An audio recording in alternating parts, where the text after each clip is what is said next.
Se fue. Bueno, grabando. Listo, buenos días. Chicos, chicas, ¿cómo están? Por ahí estuve recibiendo algunos de los ejercicios de la clase pasada, que eran como el ejercicio parcial. Los que faltan, por favor, para que envíen esas evidencias. Recuerden que la idea es poder tomar una fotico, pues que tenga también una mínima ambientación, que se vea bien, que podamos observar pues como su detalle, todo su esplendor, y que la foto no le quite fuerza al trabajo, sino que más bien le sume. Esa es como la intención. El ejercicio pues era muy sencillo, todo a partir de esta técnica que habíamos hablado de los churros, que es una de las más comunes o como las primeras que uno trabaja en el ejercicio cerámico. Y ustedes vieron pues que se pueden lograr diferentes tipos de objetos a partir de la técnica. ¿Sí? Básicamente es como apilar y apilar, digamos, en esos aros que van quedando y, digamos, para una estructura de un vaso, de una vasija, de algo, un plato, también puede servir mucho. Es bien sencilla y es el tema pues de la paciencia y todo lo que hemos trabajado hasta ahora con el tema de la cerámica o el proceso en arcilla. Si estamos hablando de procesos de arcilla porque no hemos pasado a quemado, entonces no podemos decir que es cerámica totalmente, sino que es, digamos, el modelado en barro por ahora, ¿sí? Vamos a seguir indagando en eso. Hay una técnica que es por planchas, hay una técnica que es por pellizcos. Hay, digamos, momentos en los que uno en vez de modelar la arcilla le va quitando, ¿sí? Como una especie de tallado. Entonces, todo eso lo vamos a ir viendo en el transcurso del semestre. Ya hoy estaríamos arrancando con un segundo corte prácticamente. Empezamos pues con toda la parte teórica, cómo funciona el material, dónde se considera, todo eso que estuvimos trabajando, las temperaturas, todo eso que afortunadamente nos queda pues grabado también en internet. Y ya hoy es como complejizar un poquito más la cosa, empezar a hacer de pronto algo más elaborado, pero partiendo de lo que ya hemos visto. Entonces, primero me gustaría hablarles de un elemento muy importante que sería bueno que empezáramos a tener, y es algo que se llama barbotina, ¿sí? ¿Qué es la barbotina? La barbotina es como una especie de pegante que me sirve a mí para enlazar piezas en el mismo barro. Es como una especie de ega para yo poder pegar piezas. De hecho, si a mí se me llega a dañar una pieza cerámica, yo pudiera con barbotina hacer el intento de arreglarlo. Recuerden que el modelado en arcilla, pues por lo menos para pintar, uno utiliza engobes, que al momento de quemar esa pintura no se pierda, porque si yo tengo una pieza cerámica y la pinto con, no sé, por lo menos aquí, que me quedó ya este cosito. Si tengo esta piecita cerámica y la pinto con vinilo, pues puede que si esté así se vea chévere, pero si yo la pongo a quemar, puede que ese vinilo o se pierda o cambie totalmente digamos, como el sentido de la pieza, ¿sí? O pierda brillo o simplemente se le caiga o se explote. Entonces, para todo hay digamos, como un mecanismo especial que va acorde o tiene un lineamiento con estos materiales. Entonces, yo no puedo entrar a pegar con silicona o con EGA una pieza de barro porque pues voy a tener también inconvenientes. Para eso se utiliza el la barbotina, ¿sí? La barbotina, ¿qué es? Por eso les decía que guardaran todas esas piecitas que van quedando en el tema de los restos que quedan, pues este barro que se seca. Eh, la idea es guardarlas porque con todo esto, digamos que esto es un pedacito de, a ver, esto está untado de arcilla, digamos que esto es un pedacito de arcilla, ¿sí? Yo la guardo y todo eso lo que hago es ponerlo en agua y machacarlo, ¿sí? Generar como una especie de crema. Para que quede bien es como la consistencia es básicamente como si fuera mayonesa, que sea cremoso. Y en esa cremosidad que también haya humedad. Entonces, si se me quebró esta pieza, por ejemplo, se me quebró aquí un pedacito, entonces yo puedo tomar el pedacito y con barbotina pegar y reforzar. A veces hay construcciones en modelado que tienen empalmes y estos empalmes pueden tener incluso una estructura de alambre o de papel o de algún tipo de elemento que permita como dar forma. Entonces, cuando yo empalmo, puedo utilizar también, digamos, la barbotina para que me quede mucho más firme. La barbotina en sí es arcilla con agua, pero digamos en una textura mucho más cremosa. Yo les voy a compartir un video donde hacen barbotina para que ustedes en el transcurso de la semana puedan elaborar y puedan tener. Uno lo puede guardar en un recipiente de vidrio y mantener en un lugar fresco y cuando necesite, pues empezar a utilizarla. Como les digo, la textura es como una mayonesa, para que vayamos viendo más o menos cómo quedaría. Es el mismo barro. ¿Qué pasa? Que si yo pego algo con barbotina, pues como es la misma arcilla, cuando yo haga un proceso de quemado, pues no va a haber ningún inconveniente porque es del mismo material, al igual que los engojes. Los engojes es pintura hecha también con arcilla y con pigmentos que ayudan a que la pintura pegue y tenga, digamos, una relación ahí con el material. Entonces, bueno, la idea hoy es mostrarles unas imágenes y a partir de ahí comenzar a trabajar un boceto en dibujo y si el tiempo nos da, pues trabajaríamos ya esa pieza en la arcilla, ¿sí? Si no nos da el tiempo, entonces en 8 días lo podríamos hacer aquí en clase junto con la barbotina, eh, pero la idea es como arrancar, ¿sí? Entonces nosotros vimos la técnica de los churros y vimos que con esa técnica se pueden construir, pues, desde vasitos, vasijas, platos, ollas, ¿sí? A partir de ir apilando estos churros, estos gusanitos que les decimos acá, eh, íbamos condensando, ¿sí? Esto es un poco en reemplazo, como les decía, en reemplazo del torno de alfarero. En un torno alfarero, pues yo coloco esa bola de arcilla, esa pella, y comienzo a moldear. Y ese motor que gira, pues me permite a mí modelar una forma cilíndrica. Si yo no cuento con ese torno, pues yo puedo hacerlo con la técnica de los churros y puedo generar resultados similares, ¿sí? Esos aros yo los puedo incluso empezar a trabajar de distintos tamaños, como que llevo aquí una forma y voy tratando de angostarlo y voy angostando hasta que de pronto me queda un cuellito, ¿sí? O empiezo con unos pequeñitos que se van anchando y me va generando de pronto una estructura mucho más, que tenga cuello que parezca más como una botella, ¿sí? Entonces la idea es que hagamos ahora una pieza, pero esa pieza va a ser similar a la que hicimos hace 8 días, pero le vamos a añadir algo. No vamos a quedar en la piecita, en el vasito, en el azucarero y ya, sino que vamos a empezar a añadirle también el componente creativo, añadirle simbología, añadirle elementos que puedan nutrir esa pieza. Entonces les quiero mostrar algo que se llama figuras zoomorfas. Cuando yo les digo figuras zoomorfas, les estoy hablando de figuras que están implicadas o inspiradas en algún animal, figuras animalizadas, por decirlo de alguna manera.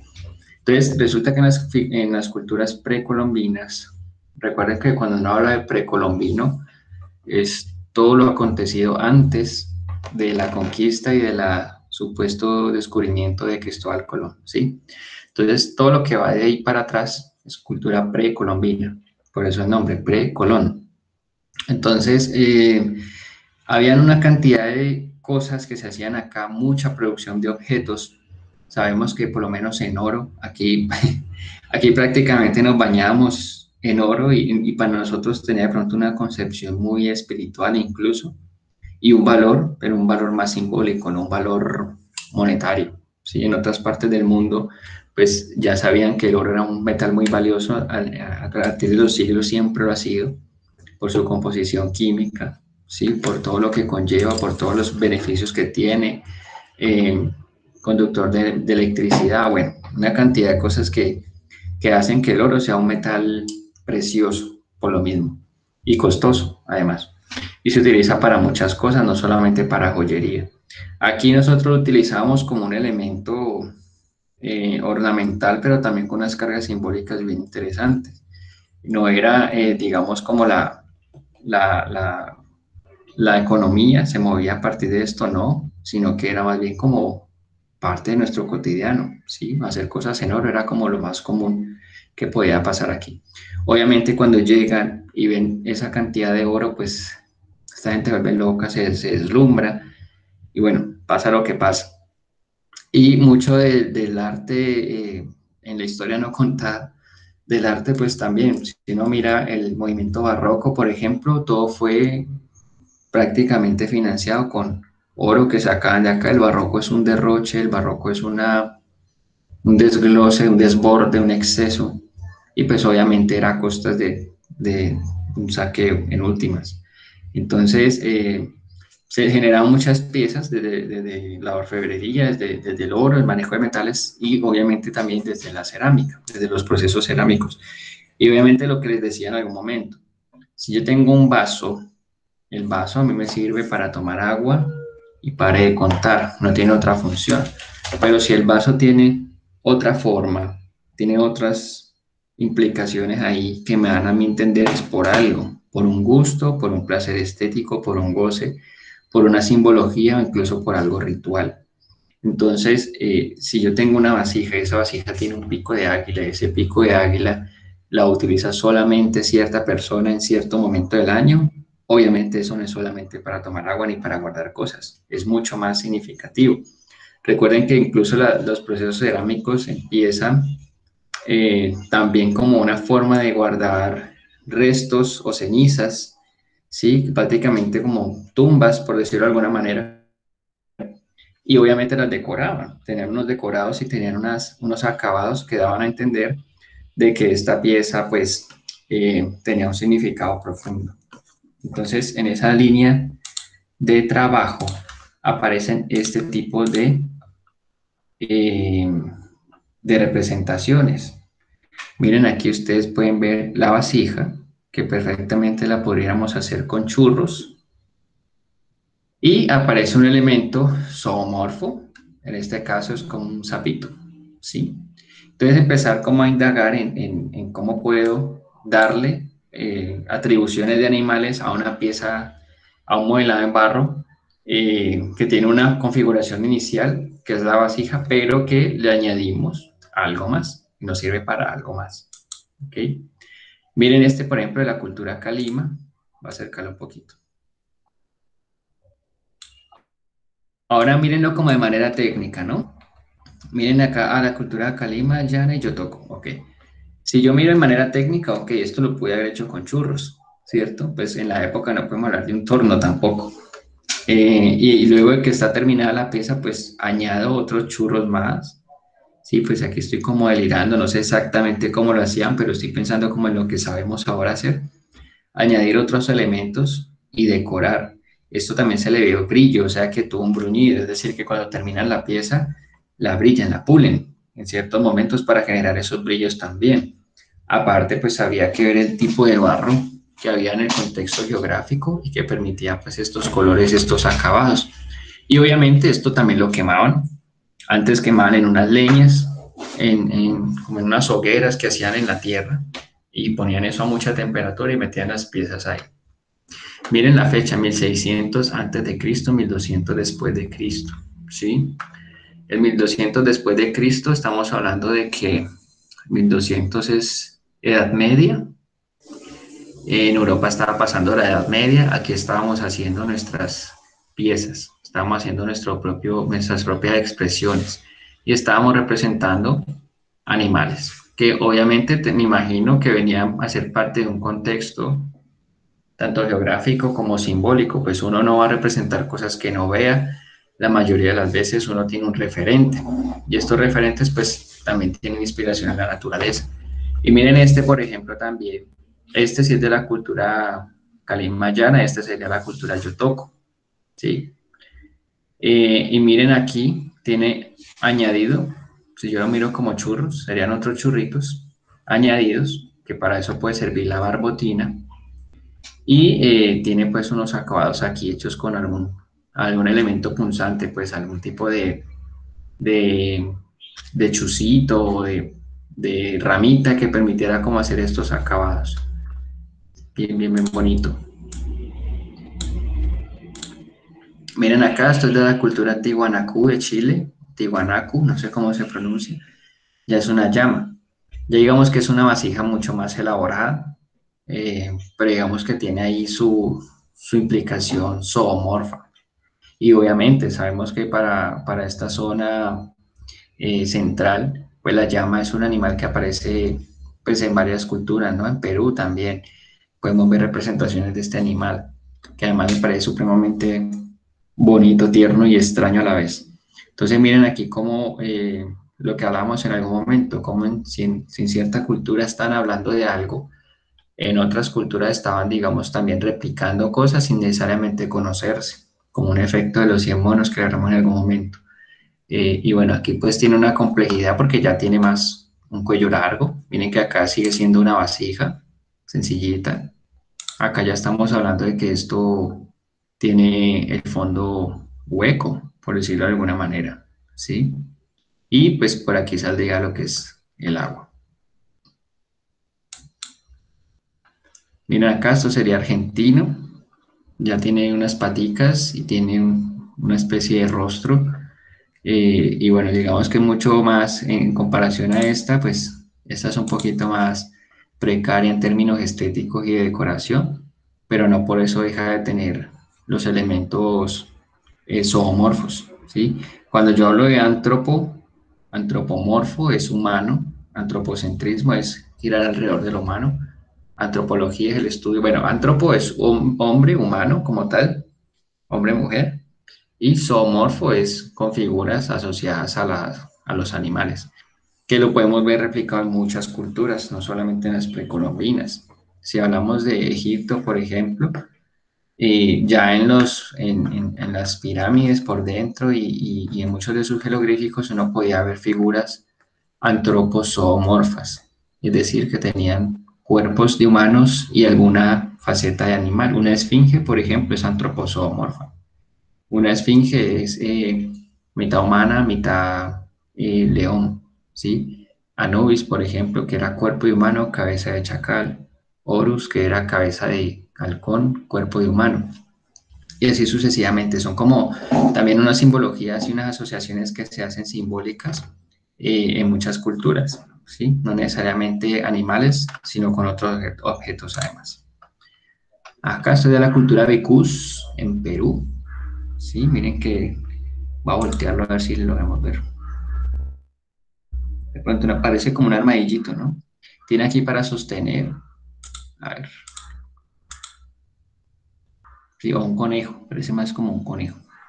La cultura Beco en Perú.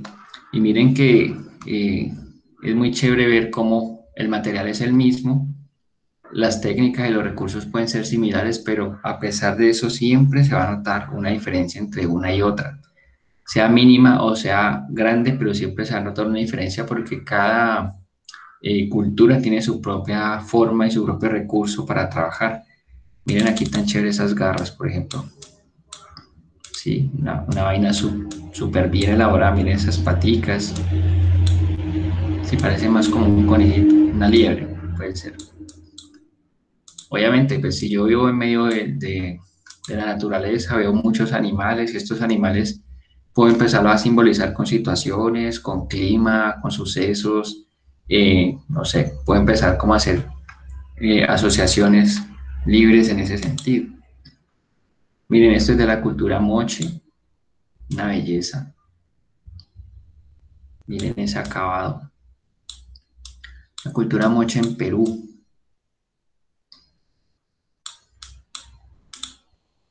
No sé si han escuchado lo del el Valle de Zipán, el señor de Zipán. Es una tumba que destaparon en algún momento y tenía unos elementos bellísimos, muy interesantes. Sí, en algún momento, no sé si les conté, mi profesor de historia era arqueólogo y él estuvo en esa excavación y encontraron varios elementos ahí. Ellos eran una cultura en el Valle de Zipán, en Perú, que trabajaba mucho con la idea de dualidad. Bueno, en realidad todo el planeta es como muy dual.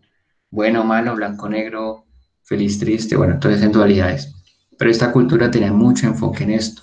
Y es muy curioso porque recuerdo que tenían unos frijoles eh, que tenían blanco y parecían un yin yang. Y esos frijoles estaban enterrados junto con el señor de Zipán.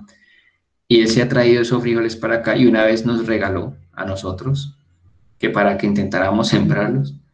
Y recuerdo que los sembramos y era un frijol así grandote, era mucho más, era como 2 veces más grande que un frijol normal y era mitad blanco, mitad negro, tenía como una rayita en curva por toda la mitad, como un yin yang. Y era una vaina increíble ver eso, era como que en serio esto es un frijol, o sea, qué loco. Y hacía parte pues de esa cosmovisión que ellos tenían de lo dual.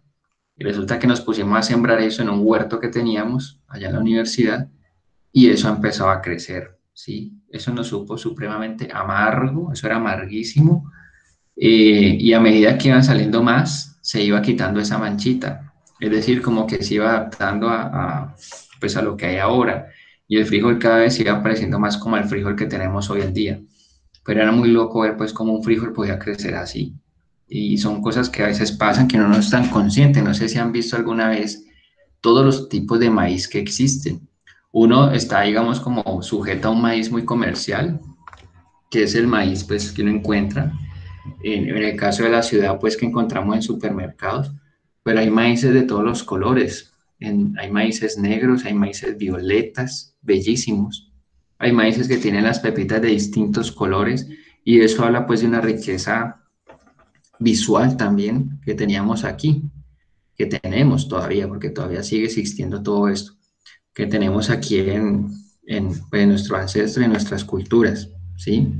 Y hay historias también en cada uno de estos contextos. Por lo menos hay una historia relacionada con el origen de la quinoa, que hablan de que vino un ser y dejó la semilla, y esa semilla se logró esparcir, y bueno, sabemos lo que significa la quinoa a nivel nutritivo, a nivel simbólico, bueno, y demás. Entonces, estamos cargados de muchas historias, de muchos contextos y de una riqueza muy amplia.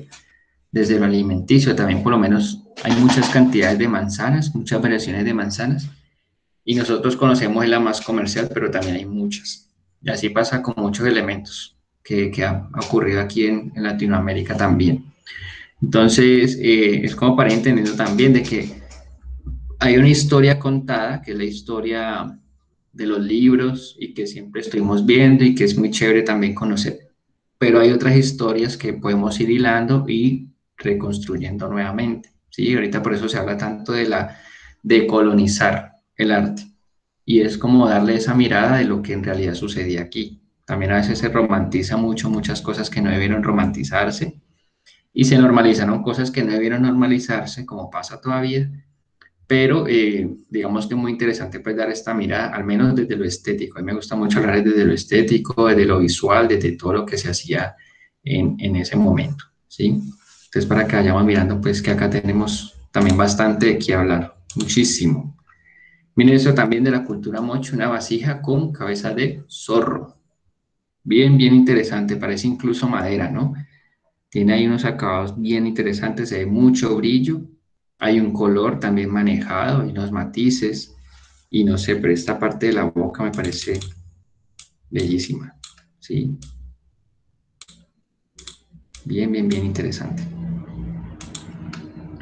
Acá esto es de la cultura calima también, es ser como una especie de sapo. Miren nomás aquí en el valle, haciendo estas piecitas. Chévere que esto de la presencialidad fuera aumentando un poquito y visitar por ahí algún museo, no sé si en el Cauca o acá en el Valle, pero ir a observar y que eso nos sirva de insumo para hacer algo, porque sí es bueno nutrirse visualmente. A veces uno siente que tiene muchas ideas, pero es bueno estarse nutriendo eh, pues de otras cosas, estar saliendo. Yo les recomiendo mucho que ustedes salgan a ver exposiciones o si no pueden salir, miren por internet cosas que está pasando, que está haciendo la gente, qué artistas hay ahora que están haciendo cosas interesantes. Desde la cerámica hay muchas páginas en Instagram, por ejemplo, que tienen diferentes ceramistas que van haciendo distintos procesos, distintas cosas. Entonces es bueno estarse nutriendo también, ser muy curioso para que no nos quede, digamos, tan limitado el espectro de lo visual. Entonces, ¿cuál es la idea? La idea es que en este espacio, puede ser una media horita, dibujemos, dibujemos una mezcla entre la vasija o el tarrito, el pocillito que hicimos hace 8 días con la técnica de los churros. La idea es que mezclemos eso con algún animal, ¿sí? No, obviamente no podemos hacer algo tan elaborado por ahora, pero sí podemos, por ejemplo, yo tengo este vasito que hice hace 8 días, esto es arcilla azul, suponiendo, bueno, la hay, pero supongamos que esto es un vaso de arcilla, ¿cierto? Entonces yo ya lo hice con churros, ta, ta, ta. Entonces voy a ver qué animal me llama la atención, qué pudiera yo hacer aquí, si le hago unas patas acá, si le hago un pico, si le hago orejitas, si le hago una cola, y luego con un palillito comenzar a sacar detalles, formas, figuritas que complementen ese vaso. Vamos a hacer una vasija que esté mezclada con animal. Ese es el ejercicio.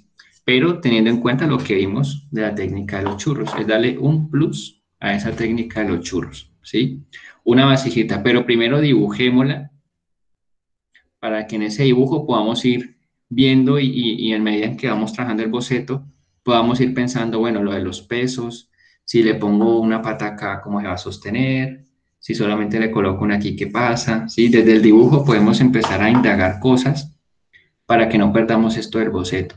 Y ya una vez sintamos que el boceto esté bien, pues arrancamos con el proceso cerámico. Por eso es que no estoy seguro si alcancemos a hacerlo todo hoy. Yo les puedo compartir estas imágenes por el grupo también para que las tengan ahí y puedan tener como la inspiración, pero piensen desde ya, piensen qué animal les gustaría, ¿sí?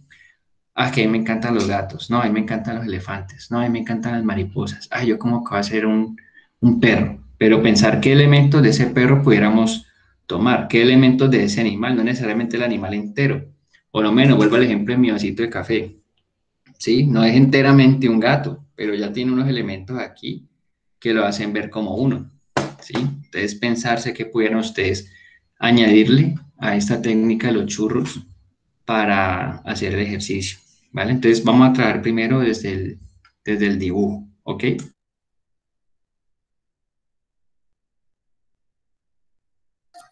Profe, ese dibujo lo podemos hacer en el cuaderno, ¿cierto?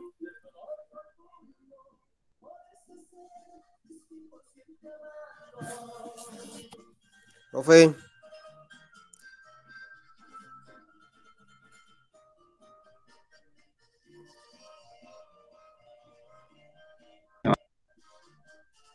profe, el dibujo lo podemos hacer en el Aló, aló, cuaderno. aló. Uy, se me fue el internet, volví.